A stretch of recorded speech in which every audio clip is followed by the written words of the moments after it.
أعوذ بالله من الشيطان الرجيم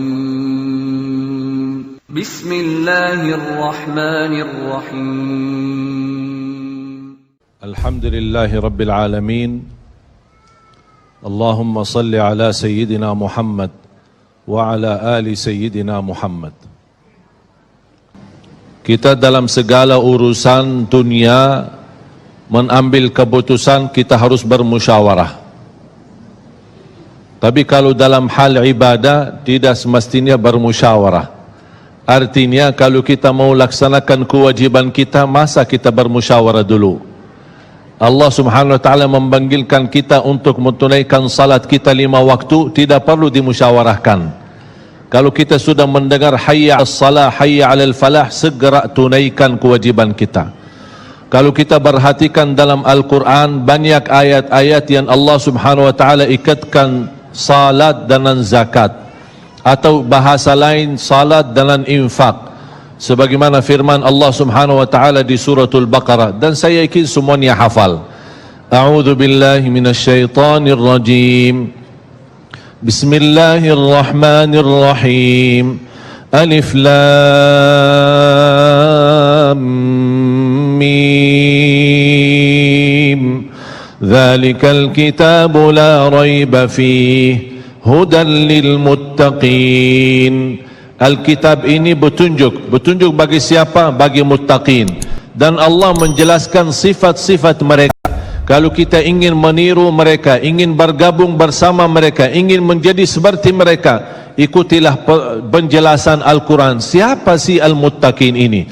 Allah subhanahu wa ta'ala sebutkan, alladzina yu'minuna bil ghaibi wa yuqimuna as-salata wa mimma razaqnahum yunfiqun. Mereka adalah yang beriman tentang ghaib. Apa yang gaib? Allah, malaikah, jannah, surga, neraka, segala sesuatu yang gaib mereka percaya, walaupun mereka tidak melihat dengan mata sendiri.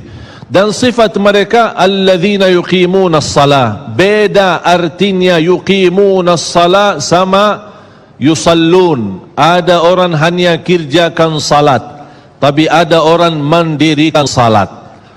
Ada 2 orang salat di saf pertama, sama-sama ruku', sama-sama sujud, sama-sama membaca Al-Quran, tetapi satu diterima oleh Allah, satu tidak diterima oleh Allah.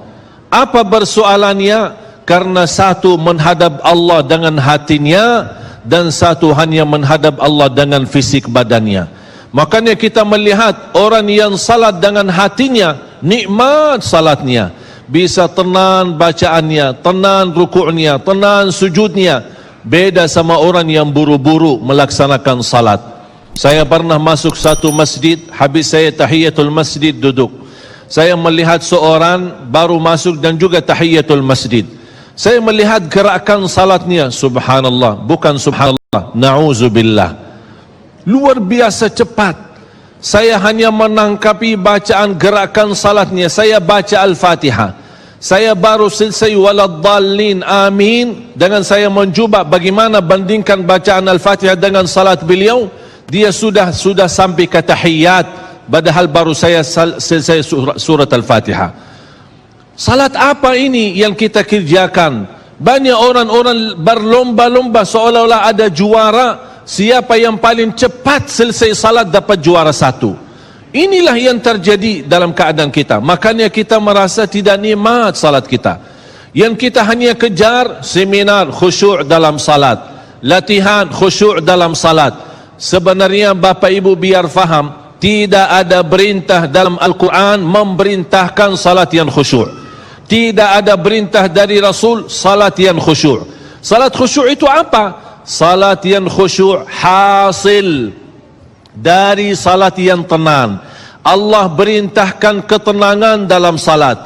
Ar-Rasul SAW memerintahkan ketenangan dalam salat. Kalau sifat khusyuk adalah sifat orang mukmin yang melaksanakan salat tumaknina. Qad aflahal mu'minun alladzina hum fi salatihim khashi'un. Ketika ada seorang datang ke masjid di zaman Rasulullah sallallahu alaihi wasallam, masuk masjid tahiyatul masjid, selesai salat dia datang kepada Rasul mau salaman, Rasul tidak menjawab. Bahkan Rasul berkata, salli fa innaka lam tusalli, salatlah karena kamu belum salat. Dia pergi ke depan, salat lagi, selesai balik lagi bertemu Rasul. Mau salaman, Rasulullah SAW tidak menjawab. Salli fa innaka lam tusalli, salat dulu karena kamu belum salat. Sampai 3 kali dikasih tahu oleh Rasulullah SAW. Akhirnya orang berkata, mohon maaf ya Rasulullah, saya tidak tahu selain ini salatku. Gimana? Kata Rasulullah SAW, fa idza qumta faqum mutma'inna. Kalau berdiri, berdiri tenang, tumaknina. Tumaknina salah satu rukun di dalam salat. Tidak sah salat seorang tanpa Al-Fatihah, betul? Sama tidak sah salat seorang tanpa tumaknina. Baca tenang, rukuk yang tenang, sujud yang tenang, wallahi akan terasa nikmat. Dari hasil ketenangan dan upaya dan ikhtiar kita akan muncullah rasa khusyuk. Karena khusyuk bukan sesuatu yang datang dari luar, tapi khusyuk sudah ada di dalam hati. Tinggal bagaimana cara dikelola, bagaimana bisa dikembangkan cara salat yang